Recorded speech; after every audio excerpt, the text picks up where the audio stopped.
Can everybody hear? Good. Well, it's great to be here. It's always fun to come to the west side and see the usual suspects all assembled. I'm here to flog a new book. It seems like they're coming out about once a year, and that will continue on into next year. The object of attention at the moment is true hallucinations, and I'm very up for this because my other books were basically speculation, philosophy, ideas, art historical comment on psychedelics, so forth and so on. This is autobiography, narrative. It has action, heartbreak, erotic outrage, climax, denouement, all those good literary type things. And I wrote it basically because a lot of people have said it seemed to them incomprehensible how my brother and I got to where we are in terms of the way in which we've furnished our heads. And this is basically the story of the formative 2 weeks in our lives. In 1971, I was 23, my brother was 19. I'd spent several years in Asia already, having been run out of Berkeley because of the revolution. And we were graduates of the LSD revolution, but it had left us wanting more, specifically wanting the kinds of experiences that the classical commentators on psychedelics described. And by that I mean people like Havelock Ellis in The Dance of Life, or S. Weir Mitchell, who wrote about mescaline. LSD for us never delivered visions. It delivered insight and feelings and complex thoughts, but not visions, not activity in the visual cortex that these classical commentators had led us to expect. And I had been in India for a number of years and pretty well managed to convince myself that whatever spirituality had ever been there, it had evaporated thousands of years ago, and that what we were left with was a very grasping and mendacious priestly hierarchy that was about as cynical as religion gets. And I was raised Catholic, so I know what I'm talking about. And so then we decided, well, where the gnosis must be is in the Amazon, where we knew there was a pristine Aboriginal shamanism based on hallucinogens. And I stress our youth because I think people imagine that you can only make contributions if you're old and laden with degrees and that sort of thing. And basically our pure, reckless inventiveness carried us further into the heart of the mystery than I would ever have believed possible. And I should say a little bit about the method, because I think it's important. Rationalism in confrontation with the weird edges is what's always worked for me. In other words, if you're a true believer, if you have some pre-packaged philosophy, then you're going to miss a great deal because you're pre-programmed to ignore what doesn't fit into your model. And it doesn't matter what your model is. But if you are simply the open-minded skeptic/witness, and then if you push at the edges of the phenomenal world, go to the highest mountains, the oldest cities, the deepest deserts, the most remote jungles, and just simply put yourself in these circumstances, the cosmic giggle can get at you. It can't get at you if you're pursuing your job delivering messages for Matthew and Son or whatever it is you've got going. But if you will tear the human atom of your individuality out of the collectivity and set yourself into a wilderness, a desert, an uninhabited island, then this thing can rise out of the depths and communicate if it chooses, shape your life, for sure, blow your mind. And there's almost a kind of unconsciousness, which is the precondition for success in this area. When you are superbly educated and completely alert to all possibilities and scanning the horizon for action, this is the equivalent of watching a pot to wait for it to boil. It won't happen. It's when you become preoccupied, broke, a touch of dysentery, a little confusion in the mix, and then it can sink its teeth into you. So I thought Harper, who published this, and I think did a beautiful job with the production of it, has informed me that by joining up with them, I'm no more the cheerful, extemporaneous ad lib artist of the past, that I have been elevated into the high and holy realm of being a littérateur. And what that means is you have to read. And it's not really my métier, but it pleases them no end back where they cut the checks. So I will, in fact, read to you from my new book.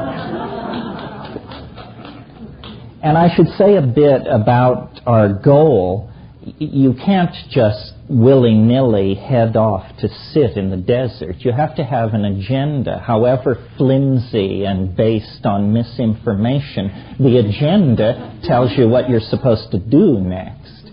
So our agenda was, we had been interested, as I'm sure many of you have been and are, in the psychedelic flash that accompanies DMT, which is extraordinarily brief. It's like a minute and a half, 2 minutes tops. And we had the notion that if you could get in there for a half an hour, you might be able to bring back something really astonishing for the rest of the gang to puzzle over. Of course, you might leave your mind behind in the process, but, nothing is for sure, right? So it turned out that Richard Evans Schultes, the great doyen of psychedelic botany, had reported a few years ago a psychedelic plant complex called ukuhe, which was used by a dwindling tribe of Indians called Witoto. And it was orally active. It was a little pill that they made out of the resin of a tree. And the literature insisted that they used this ukuhe to speak with little men. Well, you can imagine the effect that had on us. I mean, after all, speaking with little men is something that's very dear to our hearts. Hardly to speak of speaking with little women. So we set off for the Amazon to contact this Indian tribe, to try and see if we couldn't persuade them to reveal how they made this stuff, or at least to score from them if all else failed. And what this meant then, in practical terms, was going to a place called La Chorrera. You like that. Chorro is a funny word in Spanish. It's not exactly a waterfall. It's not that steep. It's where a river goes at about a 45 or steeper.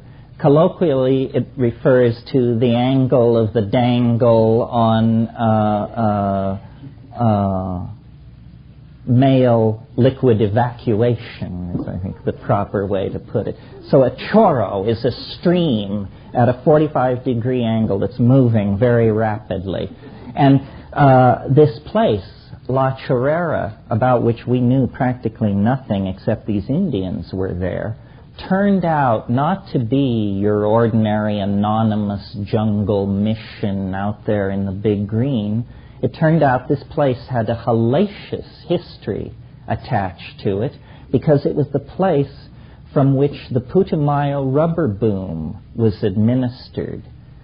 Not very many people know or recall that before Waco, before Tel Zaatar, before Auschwitz, before Guernica, before Armenia, before these great episodes and spasms of extinction in the 20th century, it was all rehearsed between 1912 and 17 in the Peruvian Amazon, when British banks bankrolled essentially Peruvian mafias to wage a war of terror on these Indians, and the issue was rubber for the World War. This was before synthetic rubber had been invented, and these Indians were told, you bring in X number of kilos of rubber per month, and whatever you fall below your quota, that weight in your own flesh will be removed by machete. And these Indians went from 45,000 to 3,500 by the time we got there. So in spite of this beautiful climaxed rainforest, and we were actually moving through a landscape of ghosts and catastrophe. And when you would walk these jungle trails in the afternoon with the sunlight slanting in, you would swear you could hear the footfalls of manacled feet and low voices conversing. I mean, it was a very strange place. So, here's a picture of it. Most of the Amazon basin is made up of alluvial deposits from the Andes. La Chorrera is different. A river, the Igara-Paraná, flows and into a crack. It becomes very rapid, then drops over an edge, a lip, creating not exactly a waterfall, but a narrow channel of water, a flume whose violent outpouring has made a sizable lake. La Chorrera is a paradisical place. You push very hard and suddenly you are there. There are no stinging or biting insects. In the evening, mist drifts across a large pasture, creating a beautiful pastoral scene. There is the mission, the foam-flecked lake below, the jungle surrounding, and much to my surprise, white cattle. The afternoon following our arrival, at the edge of the pasture, which had been cleared by the Spanish priests who had managed Mission La Chorrera since its establishment in the 20s, I held and turned over in my hand perfect specimens of the same species of mushroom I had eaten near Florencia just a week or two before. In the pasture before me were dozens of these mushrooms. After examining several, my brother concurred, pronounced them the same Stropharia cubensis we had found before, one of the largest, strongest, and certainly most widely distributed of any of the known psilocybin mushrooms. What to do? We had no data on the proper dosage of psilocybin. Our expedition's thinned-down drug and plant file was concerned with flowering plants, not fungi. Collectively, we seem to remember that in the Oaxacan mushroom ritual described by Gordon Wasson, mushrooms were always eaten in pairs, with several pairs consumed. We determined to eat 6 mushrooms each that same evening. And then here is my journal entry for this day, February 23rd, 1971. Are we indeed now in some way camped on the edge of another dimension? Yesterday afternoon, Dave discovered Stropharia cubensis in the damp pastures behind the house where we had hung our hammocks. He and I gathered 30 delicious psilocybin-saturated specimens in about half an hour. We each ate 6 and spent last night on an enormously rich and alive, yet gentle and elusive trip. In between strange lights in the pasture and discussion of our project, I am left with the sense that by penetrating the local psychedelic flora this way, we have taken a giant step toward deeper understanding. Multifaceted and benevolent, as complex as mescaline, as intense as LSD, the mushroom, as is said of peyote, teaches the right way to live. This particular mushroom species is unclaimed, so far as I know, by any Aboriginal people anywhere, and thus is neutral ground in the tryptamine dimension we are exploring. Through this unclaimed vegetable teacher, one can gain entry into the world of the elf chemists. The experience of the mushroom is subtle, but can reach out to the depth and breadth of a truly intense psychedelic experience. It is, however, extremely mercurial and difficult to catch at work. Dennis and I, through a staggered description of our visions, noticed a similarity of content that seemed to suggest a telepathic phenomenon or some sort of simultaneous perception of the same invisible landscape. A tight headache accompanied the experience in its final stages, but this was quick to fade, and the body strain and exhaustion often met with in unextracted vegetable drugs was not present. The mushroom is a transdimensional doorway which sly fairies have left slightly ajar for anyone to enter into who can find the key and who wishes to use this power, the power of vision, to explore this peculiar and naturally occurring psychoactive complex. We are closing distance with the most profound event a planetary ecology can encounter, the emergence of life from the dark chrysalis of matter. That was after one trip. I got it, and the lock began to tighten.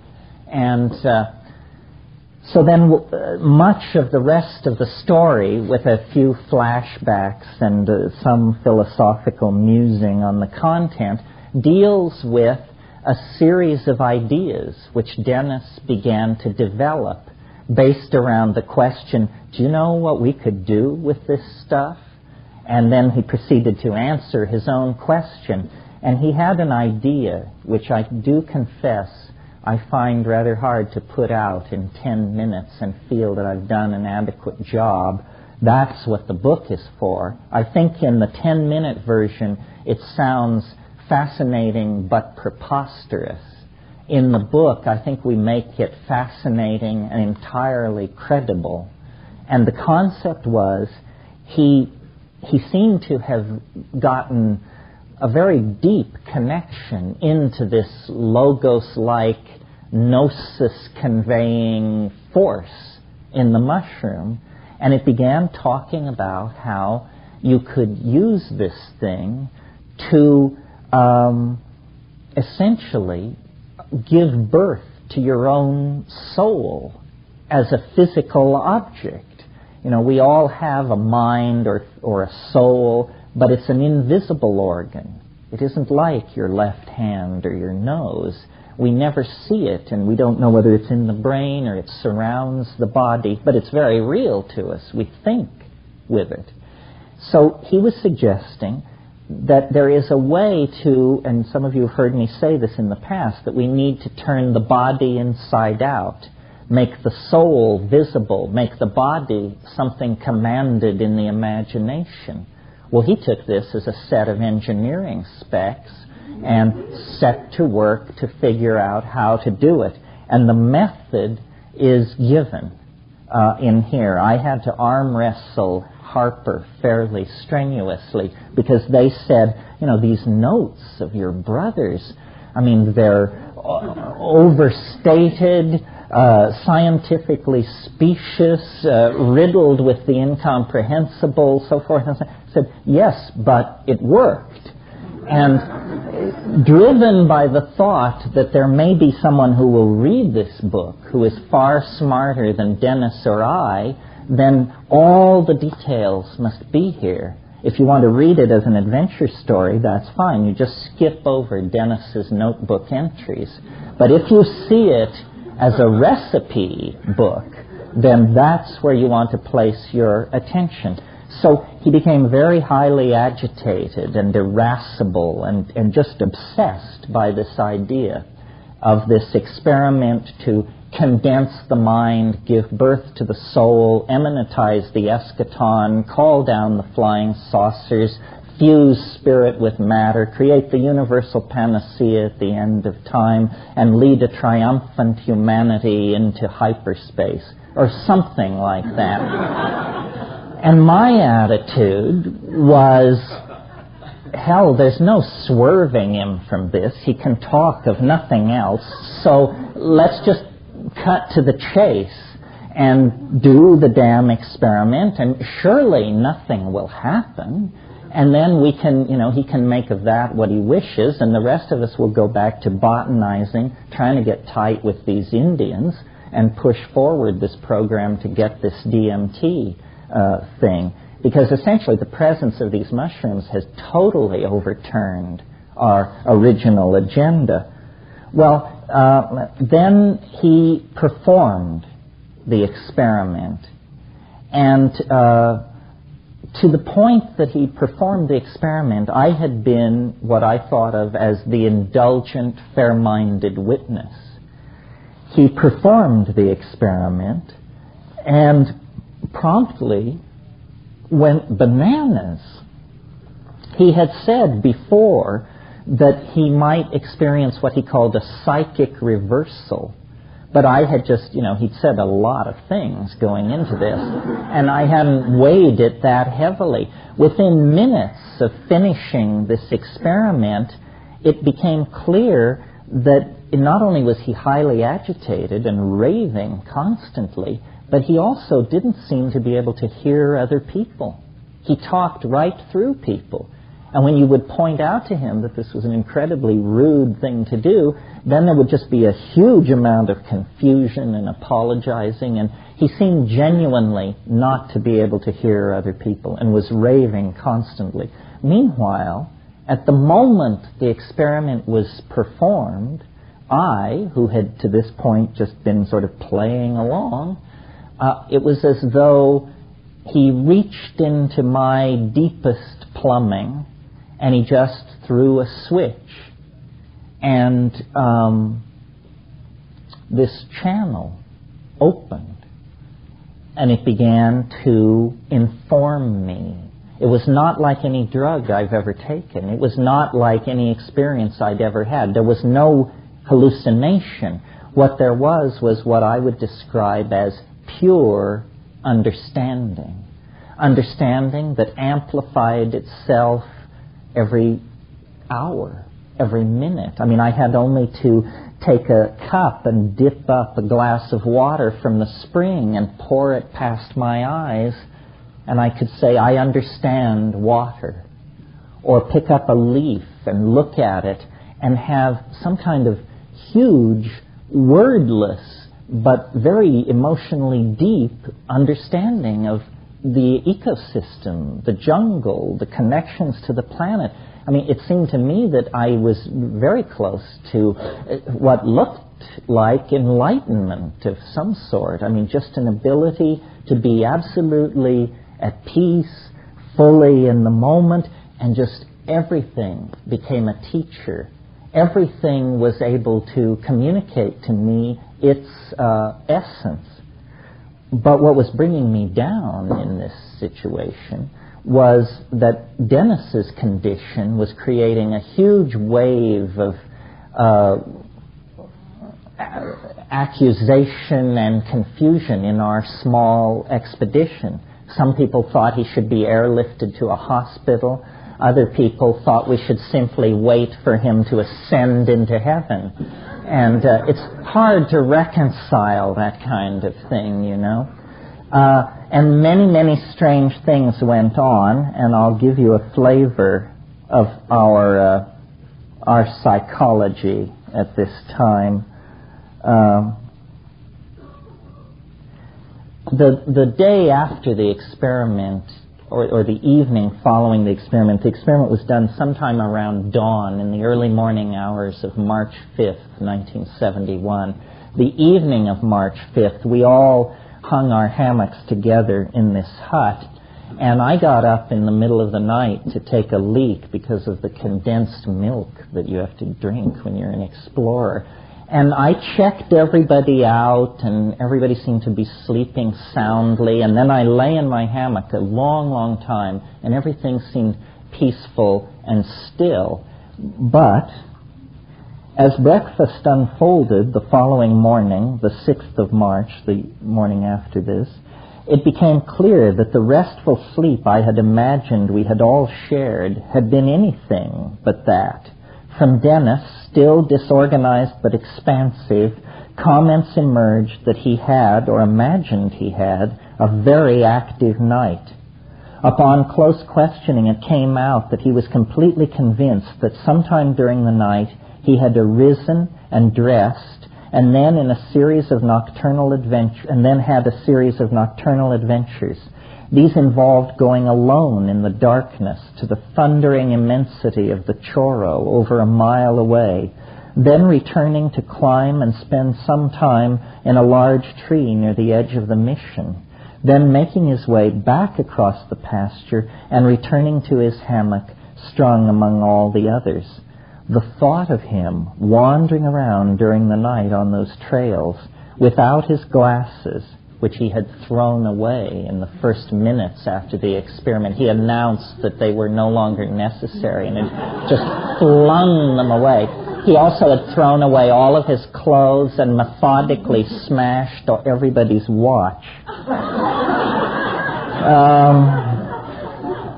Without his glasses, falling in and out of shamanic ecstasy, perhaps howling and otherwise paleolithically comporting himself, was too much for me. It was a breach of the collective cool, even though I was 90% certain that it had never really happened. I was determined to eliminate all possibility of such rambles in the future. Dennis's story was the classic description of a shamanic night journey. He said that he had gone to the Chorro and had meditated in the mission cemetery we had visited before. He had begun to return to the camp when he confronted a particularly large enga tree near where the path skirted the edge of the mission. On impulse, he had climbed it, aware as he did that the ascent of the world tree is the central motif of the Siberian shamanic journey. As he climbed the tree, he felt the flickering polarities of many archetypes, and as he reached the highest point in his ascent, something that he called the vortex opened ahead of him, a swirling, enormous doorway into time. He could see the cyclopean megaliths of Stonehenge, and beyond them, revolving at a different speed and at a higher plane, the outlines of the pyramids, gleaming and marble-faceted as they have not been since the days of pharaonic Egypt. And yet further into the turbulent maw of the vortex, he saw mysteries that were ancient long before the advent of man, titanic archetypal forms on worlds unimagined by us, the arcane machineries of sentient agencies that swept through this part of the galaxy when our planet was young and its surface barely cooled. This machinery, these gibbering abysses touched with the cold of interstellar space and aeon-consuming time, rushed down upon him. He fainted, and time, who can say how much, passed him by. So this is the kind of stuff we were dealing with. And my point in writing the book, there are many stories of people going bananas, and then there are many stories where there's a very radical break with reality, and you either have to believe it or not believe it. And I'm thinking of Carlos Castaneda, Whitley Strieber. After all, proctological examinations carried out in your bedroom by gray-faced aliens from another world, that's a pretty radical break with my reality. But here it rides the edge, because this is a true story. It is, to the best of my ability, unembellished. But it argues that guys like Strieber and Castaneda actually do have their finger on something. It is rare to violate the laws of physics, and universal expectation based on experience. But it's not impossible. It happened to us. There were several things that can be isolated out of our story that simply secure answers to certain questions that people have asked since time immemorial. For example, we had telepathic experiences that absolutely satisfy me that under some conditions, one person can not only penetrate another person's thought, but what he did was much more spectacular than that. He penetrated into my memory. He was able to talk about things that had happened to me that I had never told him about and that I was not consciously thinking about. So it was as though somehow our minds had become fused. There were numerous other things. Unfortunately, there isn't time to get into all of this. But the point is, and I started out by saying this, rationalism and the investigation of the unusual with a fair and open mind is the working prescription for securing for yourself that the world is stranger than we can suppose, and certainly stranger than science can suppose, certainly stranger than the cultural myths that we are living under dare to suppose. And I don't know where all this goes, because this story happened to real people, every single one of whom is still alive as we speak. There was no happily ever after, except in the sense that the Logos promised that the point of view, I guess is the way to put it, would spread, would become generalized. And when I recall that in 1971 I was penniless, wanted by Interpol, careerless, and, pretty much the Amazon was the end of the line for me. I spent all my money going into La Chorrera. I did not have a clue. I was at the end of my rope. And now this strange meme based on psilocybin, elf machines in hyperspace, the collapse of the vectors of history in 2012, the whisperings from the transmundane other, this whole thing that we've released seems to be sustaining itself, basically because of people like you, because somehow we're all part of this story. I really believe that this is about a discovery of some sort so huge that we can't even put a name to it. I mean, Columbus could say, I found land.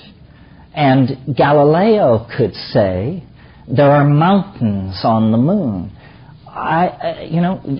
Is it then for me to say there are elves inside our head, our collective head, and that somehow this is going to have an impact? I'm convinced of it, that it is for a purpose, that the entire ecology of the planet is attempting to communicate ever more exotic messages to us as the culture crisis deepens.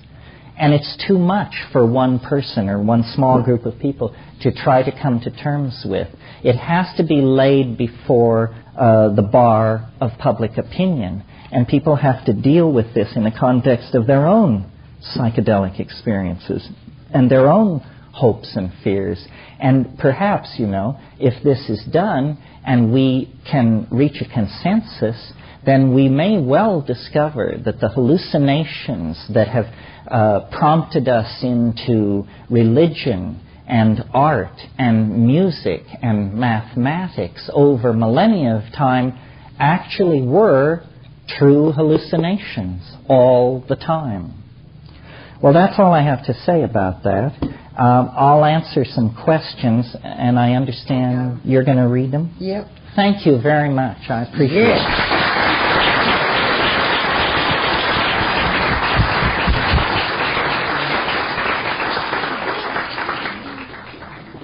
Somehow I think you wrote this one. I wrote it? No, it sounds like something you would write. Is the TV computer satellite that surrounds the whole planet have a collective psychedelic effect on the world population? Are psychedelics a mirror of this, or an antidote, or an anesthetic to the environment? Why do you think I would ask a question? I don't know. Well, with the wording, I guess. I don't know. I mean, in a sense, it seems to me that what's happening is in our minds and outside our minds, if there is an outside our minds, but in the three-dimensional space of culture, we're undergoing an informational revolution of some sort. All data is rising to the surface. 9 million computers a month are being connected into networks worldwide at the very moment that some unknown number of people, because we can't get data on this, are taking psychedelics per month. And clearly, the thing that is unique about us as a species is that we have made much of information. You know, ants have scripted it down into a few pheromonal signals. Coyote packs have a kind of a pre-language. You can make what you wish of the dolphins and the whales, but no species has ever grabbed on to information the way we have. And I believe that history is a self-limiting process, that we are coming to the end of it, that business as usual has been taken off the menu, and that if you take all these curves, the curve of petroleum extraction, the curve of the spread of epidemic diseases, the curve of the dissolution of the ozone hole, the curve of the rise of global population, if you plot all these curves together, you reach the conclusion that sometime in the second decade of the next century, the contradictions become so excruciating that the entire thing is going to be forced into some kind of phase transition. It may be extinction, it may be a planetary Bosnia, or it could be something positive. But business as usual is off the menu. And the psychedelics connect you up to this looming event, because we are now, having journeyed toward it for at least 10,000 years, we're less than 20 years away from it. So it is imminent in every sense of the word. And to contact it, all you have to do is close your eyes, smoke a bomber, eat a mushroom, sit in yoga for a moment. I mean, it is very, very near. The energy threshold between us and the transcendental object is very, very thin. And that's why things are so peculiar, because the architecture of our collective lives and the architecture of our individual lives have fallen under the domain of a kind of attractor. And this is the attractor which, when it penetrated into our primate ancestors, it drew out of a higher animal ourselves. We are literally being sculpted on a scale of 1 million years. An animal species, some kind of advanced monkey, is being turned into the carrier for a projection from the transmundane that leaves us with 1 foot in the primate world and 1 foot firmly planted in the angelic world. We are a species in the process of being alchemically transformed by the other. And we can't know what that means for ourselves, for the fate of the planet. It is an absolute mystery. It is the mystery of our own becoming. I don't know if that was the answer to the question, but... The Supreme Court... Picky. The Supreme Court has ruled against the Native American Church use of peyote. How will this impact other people's use of the sacrament? Well, not at all, I hope. Yeah. I mean... Yeah! progress of human civilization in the area of defining human freedom is not made from the top down. No king, no government, no parliament ever extended to the people more rights than the people insisted upon. And I think we've come to a place with this psychedelic thing, and we have the gay community as a model and all the other communities, the ethnic communities. We simply have to say, look, LSD has been around for 50 years now. We just celebrated the birthday. It ain't going away. We are not going away. We are not slack-jawed, dazed, glazed, unemployable, psychotic creeps. We are pillars of society. You can't run your computers, your fashion houses, your publishing houses, your damn magazines. You can't do anything in culture without psychedelic people in key positions. And this is the great unspoken truth of American creativity. And so I think it's time basically to come out of the closet and just say, you know, I'm stoned and I'm proud. So if that's a problem for you, you got a problem, fella. Yeah. Talk about hemp and its possibilities for our future. Hemp, yes. Well, this is interesting.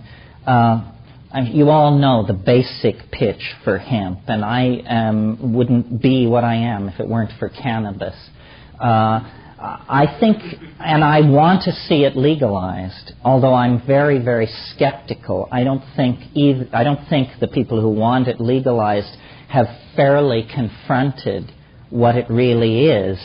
The argument is twofold, as I understand it, for legalizing hemp. Is number one, a lot of money could be made off all these wonderful cloths and products and lubricants and medicines and so forth. And the other argument relates to its psychoactivity, and the argument made there is, it's no big deal. It's no big deal. Well, I actually think it is somewhat of a big deal.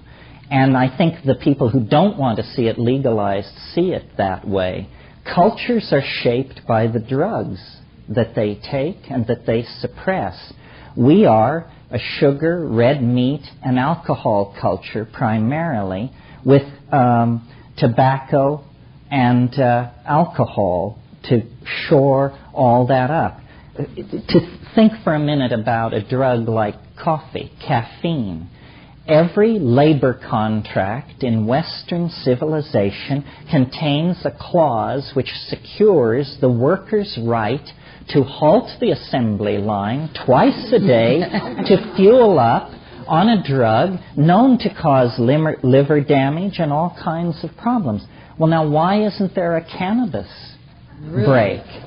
The reason is that caffeine perfectly fits in to a program that would have you busily screwing widgets onto wonkets and moving them along the assembly line. In other words, it promotes capitalist values, performing repetitious tasks in a state of sort of glazed acceptance.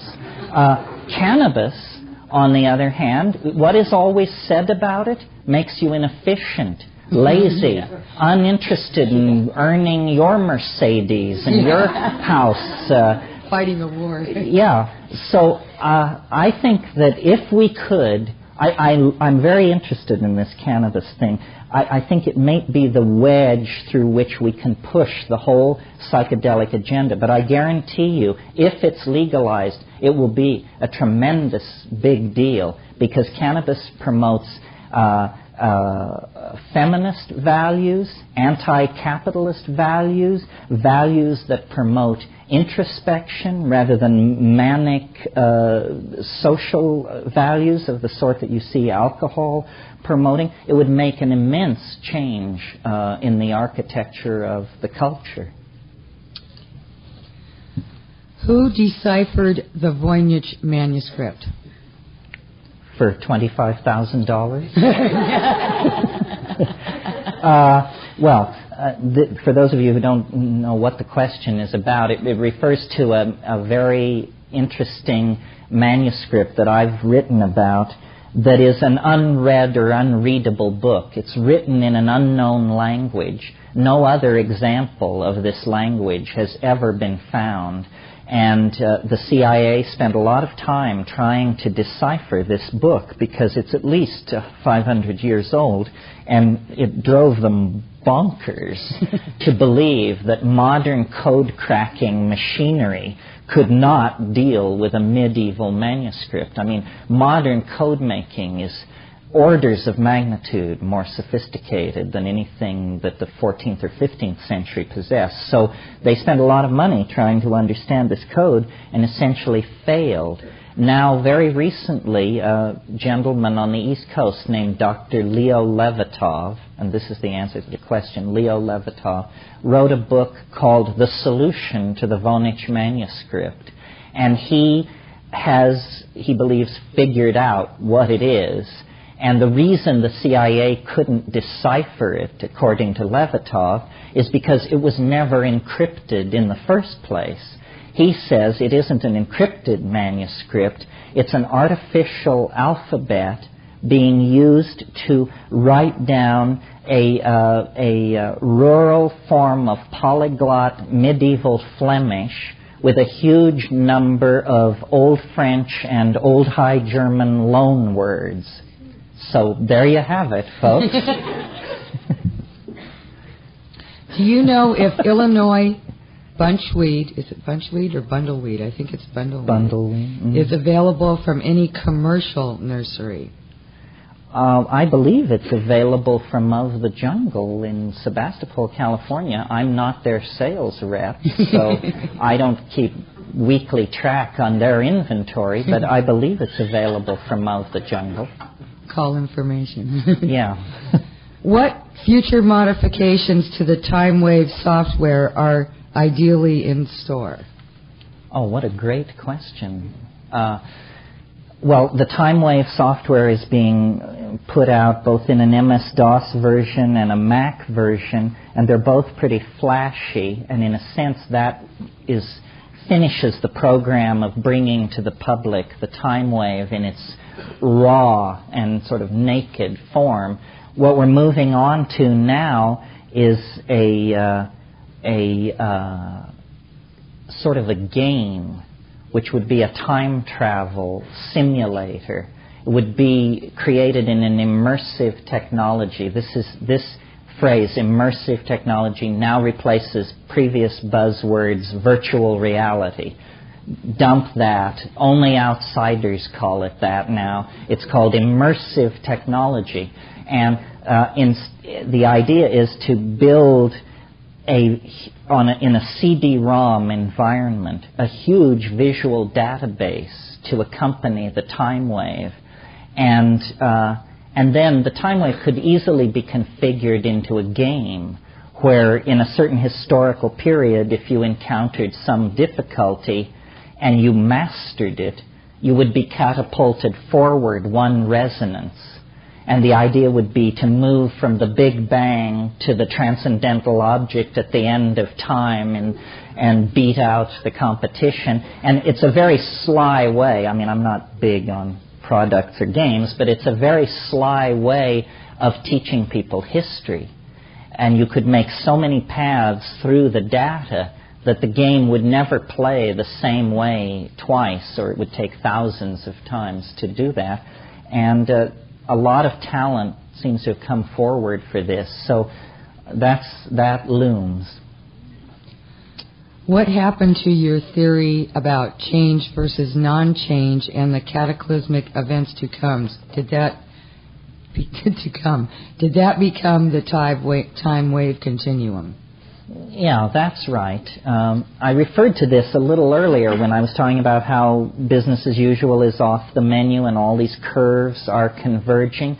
I really believe that the core insight for me of the psychedelic experience, and I believe that it is objectively real, is the discovery that history is a finite a phenomenon of some sort. It began 8,000 years ago, and it will end at some point in the future. Well, that's not terribly upsetting or challenging unless one specifies at what point in the future.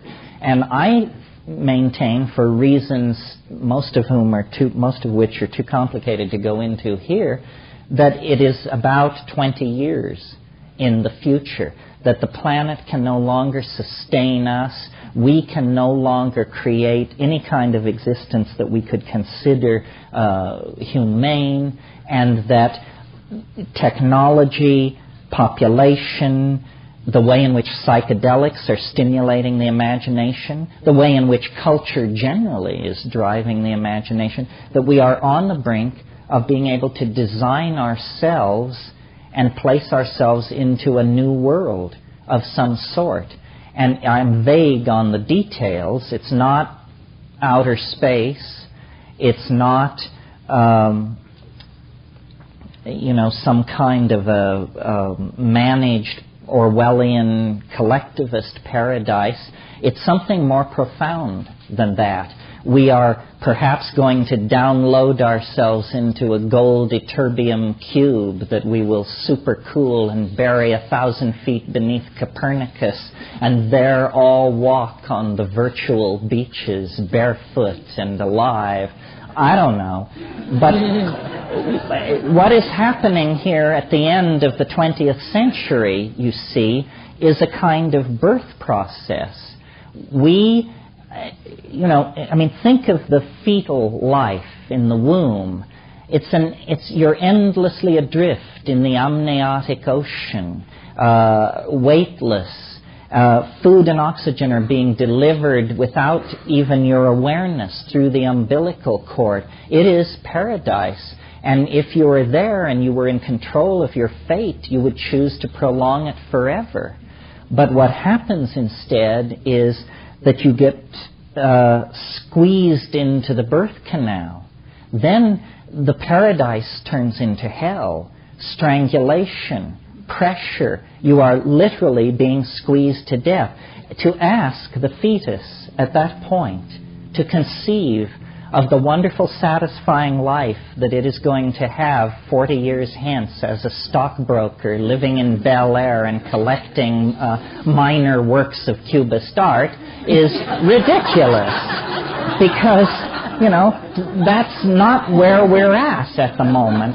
And so I believe that culturally we are in the birth canal, and everything appears to be being destroyed. The oceans, the atmosphere, the very integrity of our own bodies because of all these diseases, ideological contamination, you name it. But we simply must push forward.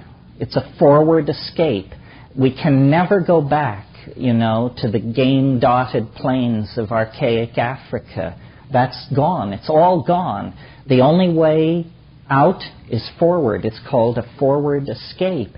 And I'm interested in propagating this notion because, number one, I believe it, and number two, it is a message of hope without which I think people are going to be very challenged, because things are going to get worse, apparently much worse.